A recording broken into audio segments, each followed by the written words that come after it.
para aquilo, e são pessoas, na maioria das vezes, que ganham muito pouco, que aquilo é um sustento, é um momento de maior aflição, provavelmente, hoje em dia, do cotidiano, que é a liberdade, a vida, e é o seu emprego também. Eu coloco também dentro dessa esfera o emprego, a aposentadoria, o direito ao descanso. Tem várias coisas que estão envolvidas nessas relações que a gente está tratando aqui. Então, procurar um advogado para saber se aquele direito não foi suprimido, porque nesses casos podem chegar a 90 dias do trabalhador de salário. E só um mês de salário de um aviso prévio que foi suprimido dele é mais um mês que ele vai ter que correr atrás para poder sobreviver. Pois é. Depois de demitido. Vai ter uma graninha a mais aí para poder segurar a onda enquanto tá desempregado. Tem que procurar um profissional de sua confiança, um advogado. Sempre da sua confiança, porque é uma relação de confiança e advocacia. Sem dúvida. Mas quando eu falei na primeira abordagem, eu falei do direito do empregado.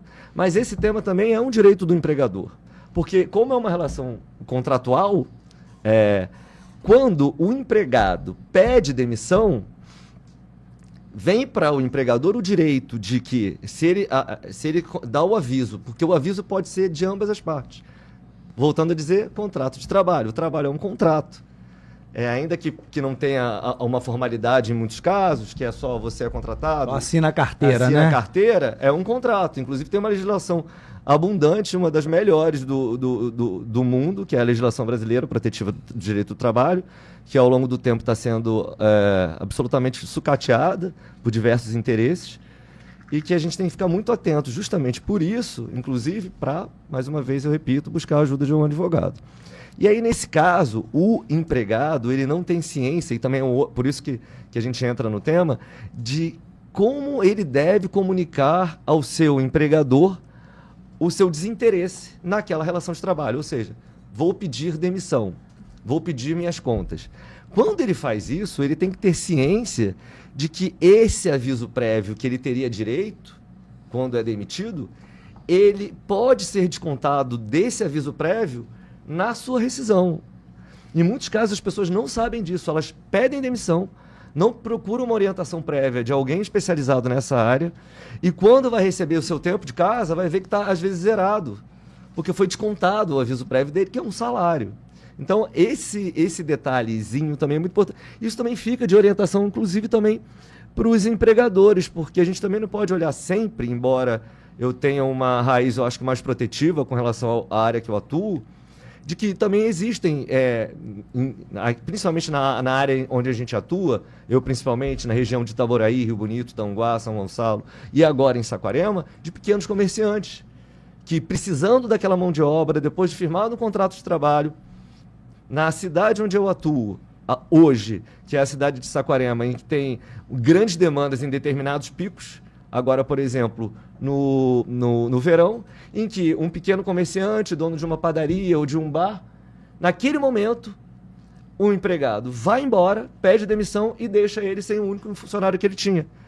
Não dá o aviso prévio, que a gente costuma dizer. Vai embora. E o patrão, o empregador, não sabe que ele pode descontar desse salário, porque tem que ser uma relação também que tenha os interesses opostos, mas que também tem que ter o aviso justamente para proteger as partes de uma surpresa. Uma certa garantia uma que garantia se tem, para né? os dois, não só para o empregado, mas também para o empregador nesses casos.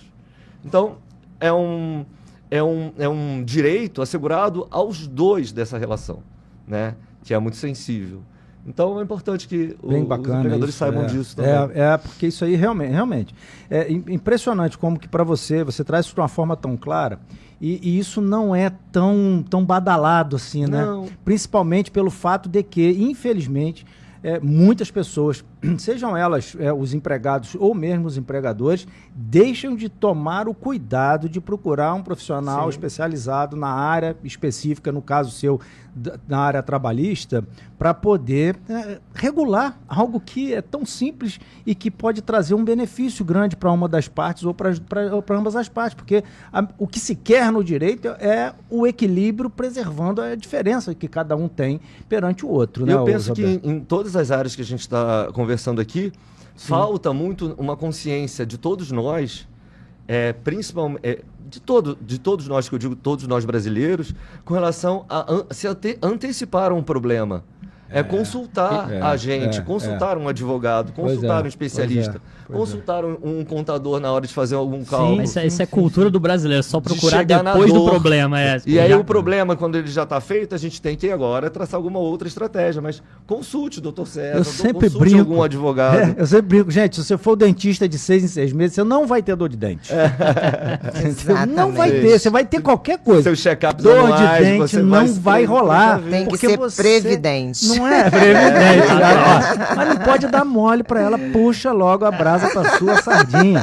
Mas vou aproveitar aqui então, um momento, vou falar sobre aquela questão da negativação, né? Muita gente ainda sofre com essa irregularidade, essa ilegalidade que é a negativação indevida, que ela pode se dar por um descuido, né, do credor, daquele que com o qual você estabelece uma relação de consumo, né? Uma prestadora de serviço público, uma Enel da vida, no Rio, a Light, enfim, um banco, ou por uma desídia mesmo, por uma falta de zelo, porque você atrasou lá 1, 2 dias uma parcela de um empréstimo e foram lá e negativaram o seu nome indevidamente, sem obedecer às formalidades legais. Bem, uma coisa que sempre as pessoas perguntam, olha só, eu vou ficar com meu nome negativado 5 anos, né? E depois ninguém pode mais mexer comigo, meu nome vai ficar limpo. Peraí, não é assim, né? Tá, ok. A partir do vencimento da dívida, a partir da inscrição dela, você vai ficar lá 5 anos com o seu nome negativado. Agora, e a dívida? A dívida morre? Não. A dívida ela pode estar ativa, depende do prazo prescricional da dívida. Tá? Que no caso do direito do consumidor, muitas das vezes a gente incide a prescrição lá do artigo 206 do Código Civil, que é a prescrição quinquenal, que é a prescrição de 5 anos. No entanto, não é a gente dizer que meu nome ficou negativado 5 anos, passados esses 5 anos, eu não tenho mais dívida nenhuma com o banco, ou seja lá com quem for. Isso não é uma verdade. Um outro cuidado que é importante a gente destacar é a questão da novação. A novação é uma coisa que não é de Deus, galera. Porque a novação é exatamente aquele momento onde o devedor, você que está devendo ao banco, vai lá no banco, lá no seu gerente, e o seu gerente fala assim, não, vamos acabar com isso aqui tudo.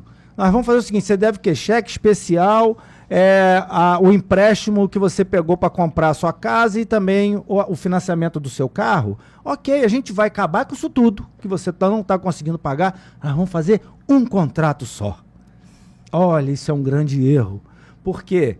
Porque a partir do momento que você faça a novação, o próprio nome já está dizendo, né, pessoal? Novação, começou tudo de novo, começou tudo do zero. E não tenham dúvidas que os juros que estão sendo aplicados, as taxas que estão sendo aplicadas ali, é extremamente vantajosa para o banco credor e desvantajosa para alguém, porque alguém precisa pagar essa conta. Então, é também um ato aonde a pessoa deve ou ir acompanhada ou, pelo menos, se consultar antes com um advogado especializado na área do direito do consumidor, na área do direito bancário.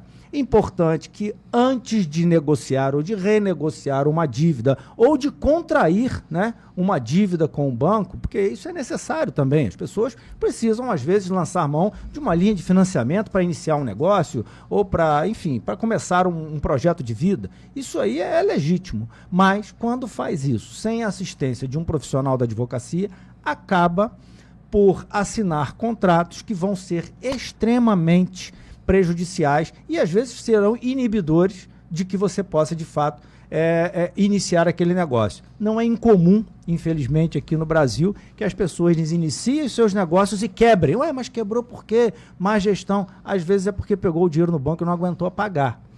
Mas aí as pessoas falam, mas aqui no banco não tem jeito. Já vem um contrato pronto, ou eu assino, ou eu não assino. Ou eu recebo o dinheiro, ou eu não recebo o dinheiro. Olha, não é bem assim. Depende do que você está precisando, depende da linha de crédito que você pode, porque geralmente a gente tem mais de uma opção de linha de crédito para que você possa obter o mesmo dinheiro, às vezes um dinheiro que sai para você um pouco mais barato. Então é importante que você se consulte com um advogado, que você Procure vários bancos, porque hoje acabou, né? Com a portabilidade, tem mais esse negócio, meu banco é tal, meu gerente é o Lucas. Não, eu vou lá no outro banco, onde a gerente é a Rosane, e eu negocio com ela. Faço portabilidade dos meus ativos que eu tenho naquele banco, passo para o outro banco e toco a minha vida dali para frente. Então, muito importante, pessoal, quando você tiver que lançar mão de precisar, por exemplo, de uma linha de crédito no banco, se consulta com seu advogado de confiança, como disse o Jobert aqui, né? E também saiba que você pode fazer essa consulta em várias instituições financeiras, porque alguma delas pode te apresentar uma condição melhor do que a outra, e aquilo ali pode ser o diferencial, né? O divisor de águas, em você ter condições de cumprir com aquela obrigação que você contrai ou de você não ter condições. Mas finalizando essa questão da negativação indevida, as pessoas ficam também na dúvida assim, que tem gente que age de má fé também, né? Vou deixar negativar e vou entrar na justiça. Também não é bem assim, né? Isso tudo é avaliado porque, olha, não se sabe, pessoal, do outro lado tem alguém se defendendo também, não tem bobo mais no mundo, né? Então, se você vai processar o banco, se você vai processar a Enel também tem advogado, o banco também tem advogado. E se ali for detectado de que ali você, como se diz na linguagem do futebol, cavou o pênalti, né? Encostou no zagueiro, xingou a mãe dele até ele fazer o pênalti, pode ser que seja detectado que você, na verdade, induziu aquela instituição, aquela prestadora de serviços, a te negativar para que você possa obter uma indenização perante o Poder Judiciário. Olha, judiciário, direito, advogado, não é para isso, né? É para procurar direitos legítimos. E os direitos legítimos são aqueles que foram, de fato, violados, aqueles direitos que, de fato, estão sendo desrespeitados por alguém. Mas, se você se enquadra nessa condição, aonde o direito está sendo violado, a sua negativação foi indevida, você está em dia, aí sim é direito seu procurar o Poder Judiciário através sempre de um advogado da sua confiança, para que, além do seu nome ser revertido ao status quo, ou seja, ele ficar limpinho de novo, você ser reparado financeiramente através de uma indenização financeira por aquele que agrediu o seu direito. César, vem muitos clientes com essa dúvida lá no escritório, porque eles não sabem de onde tirar um documento que comprove o apontamento indevido dele. Acontece muito do cliente chegar lá e falar, fui ao banco e o gerente me disse que eu estou com o nome, mas ele não quer me dar um documento que prove isso. E aí, serve print de Serasa? Tem alguma forma dele conseguir levar esse documento para levar para o advogado, para ele poder fazer a prova de que o nome dele está sujo? Sim, serve até porque, Jobé, muito boa essa sua pergunta. Primeiro que a gente tem que tratar aí antes do direito de informação, de transparência, que está lá no Código de Defesa do Consumidor, no artigo 6º. Então, o prestador de serviços ou fornecedor de produtos, ele tem a obrigação de fornecer essas suas informações. Então, o ideal é que um advogado possa fazer esse contato, preferencialmente através de um e-mail, por exemplo, ou através de uma notificação, através de um telegrama, de um AR, onde você comprove que houve uma negativa no fornecimento daquela informação. Bom, o acesso que você tem também ao Serasa, ao SPC, aos cadastros de restrição aos nomes, aos CPFs das pessoas também é uma via. O print serve sim, até porque quando você junta o print, você pede automaticamente também ao juízo o quê? A inversão do ônus da prova. Olha, comprove então que você não me negativou, porque eu já apresentei um indício de que eu estou negativado. Tá? Aí vem uma outra questão, que acabou que você levantou essa bola, eu não vou deixar ela cair sem eu chutar. Olha, e aí, quando eu fui lá no banco, quando eu fui nas Casas Bahia pegar lá, comprar uma geladeira financiada, eu não consegui, porque meu nome estava negativado, meu CPF estava sujo. Pessoal, neste momento é interessante que você possa ir às Casas Bahia mais uma vez, pelo menos com uma pessoa que possa testemunhar que houve a negativa do crédito para você adquirir um produto porque o seu nome está negativado, e é isso tudo, você faz um conjunto probatório, mínimo que seja, e pedindo a inversão do ônus da prova, as suas chances de ter êxito aumentam.